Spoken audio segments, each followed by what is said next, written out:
Сарыарканың сар даласында эркиндикте, кеңдикте өскен мен жылкыдан башка каймалды жанына жакын тартсын. Бостандыкты сүйөттүн бул жануар эрекше минезди келет. Сигарет мысыкта билинбейтин тектилиги жылкы малында гана байкалмайбы?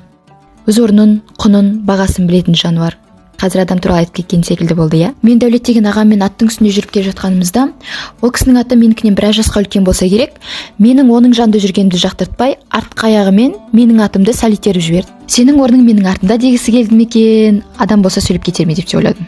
Кімдегін бұл малда сонша не құдірет бар деп ойласа, ол жылқымен мүлдем тас болмағандығы. Тым болмаса бір рет алақанмен бетін сипайтын болса, нағыз күшін сезінетін еді. Егер қарғып мініп біраз жүретін болса, ішінде баяғыдан тыйылып, жүрегінің түбінде сақталып келе жатқан ата-бабаларының рухы сыртқа шығып, нағыз көшпенділердің қаны бойына сыймай кететін еді.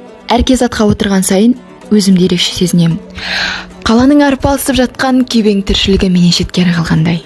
Астыңдағы атыңмен жаңа ғана таныссаң да, бұдан асқан адал жануарды танымайтындай боласың. Жазық далада жүріп келе жатып шеріңді тарқатар досың да ең басты тыңдаушың да болады.